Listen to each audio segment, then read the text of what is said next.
The question comes easily, the way it always does. What do you do? It's asked without weight, somewhere between passing time and filling space. The answer arrives just as smoothly. Clear. Polished. A job title, a short explanation, a sentence about responsibility, another about scale. It's the version that has worked 100 times before, the version designed to remove confusion.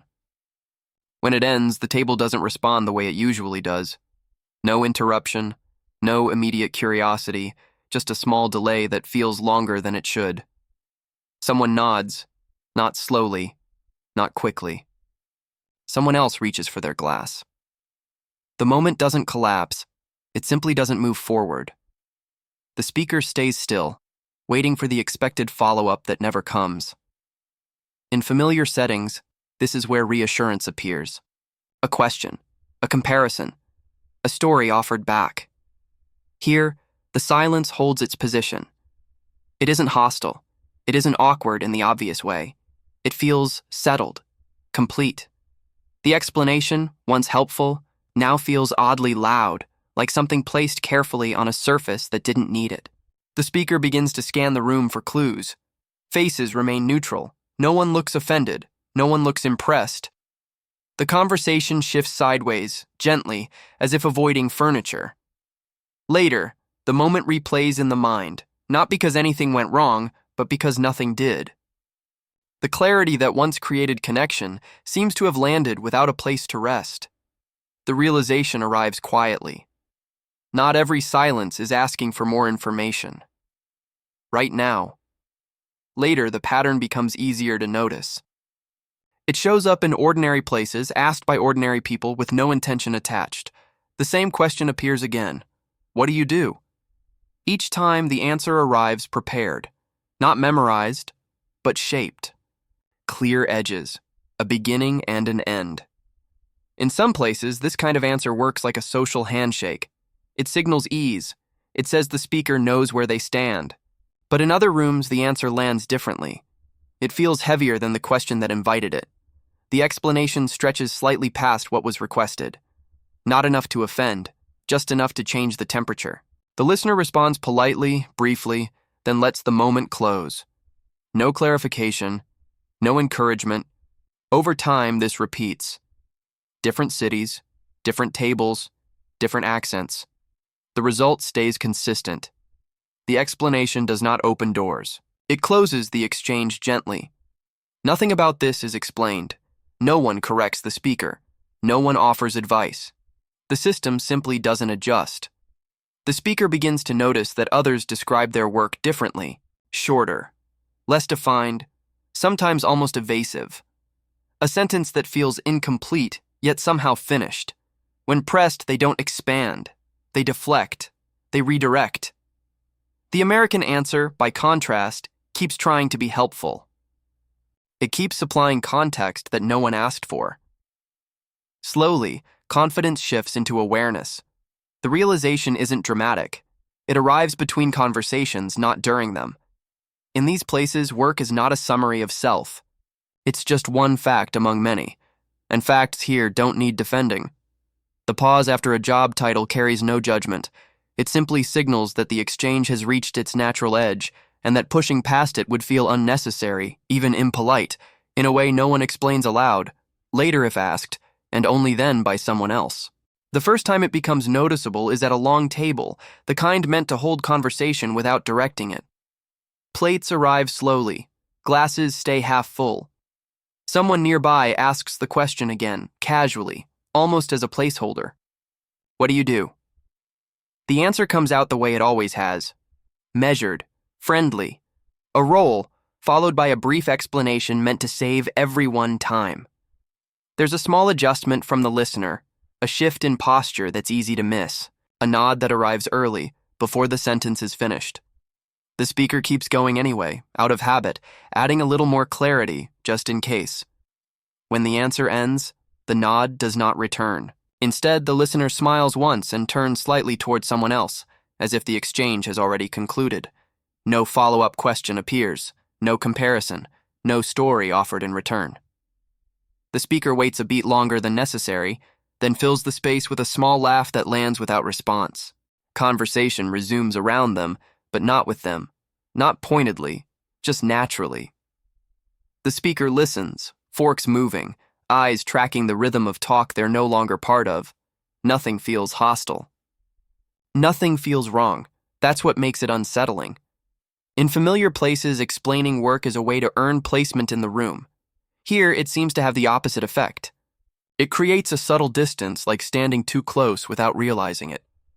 The speaker shortens the explanation the next time, leaves out details, tries again later, trimming even more. The result doesn't change. The room doesn't lean in. It doesn't pull away either. It simply accepts the information and lets it rest, untouched. Over the course of the evening, others answer the same question in fragments. A sentence. Sometimes just a word. No one asks them to elaborate. No one seems curious.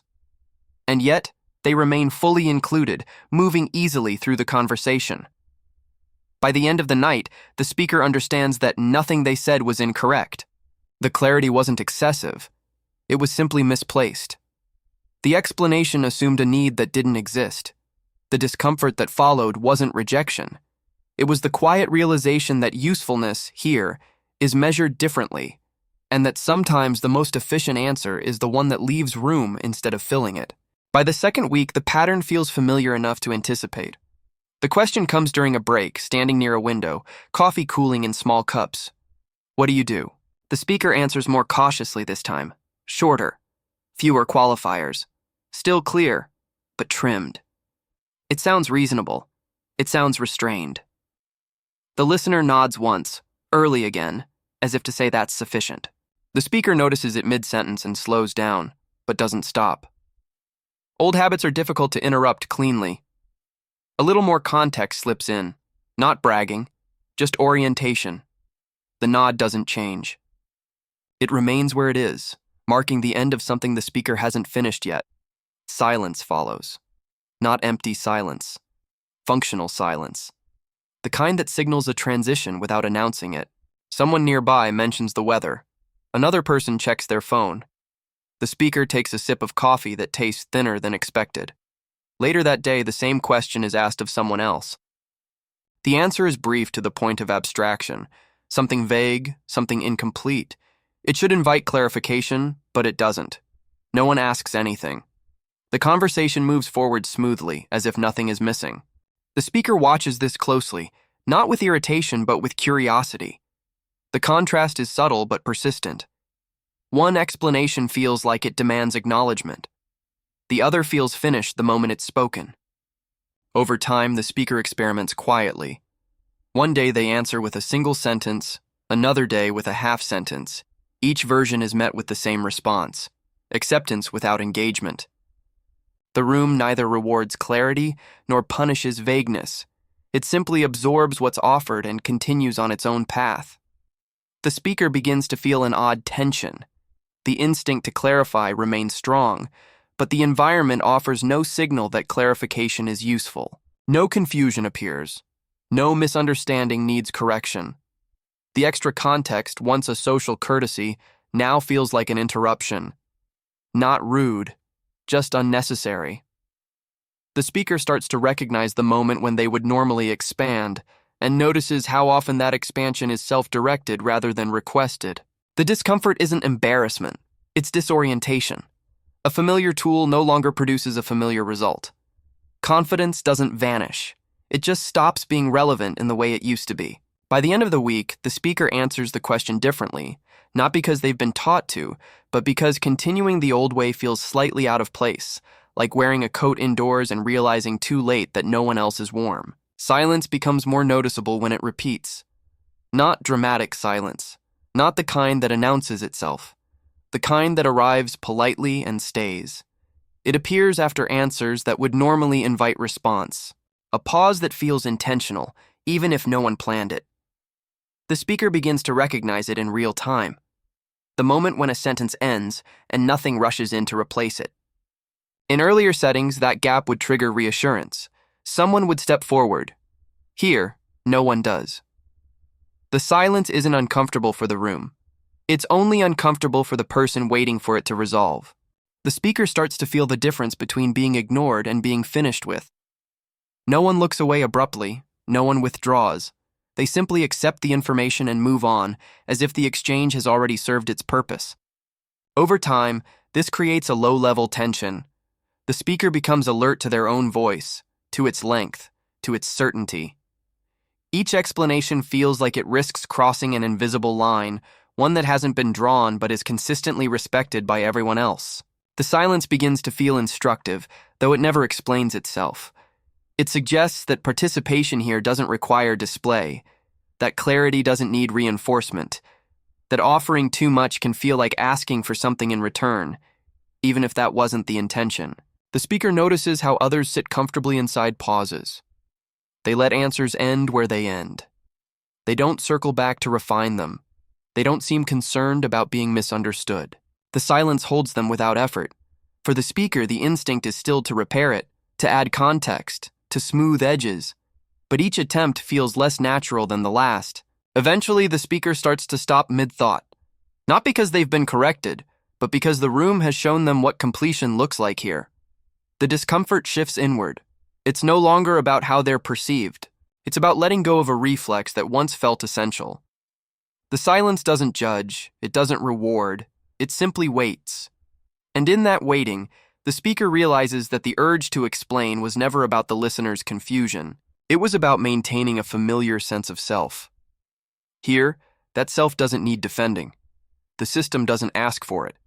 It functions without adaptation, quietly insisting that not everything needs to be articulated to be understood. The understanding comes slowly, without a single moment to point to. It arrives while walking home, or washing a cup, or listening to a conversation you are no longer trying to enter. The speaker notices that nothing was taken from them. No status lost. No respect withdrawn. The room simply did not require the performance they were offering. In these places, work is not a credential that needs explaining. It is a fact that can remain unexamined. The silence that followed their answers was not a test. It was a boundary, gentle and intact. When the speaker stops pushing against it, the tension eases.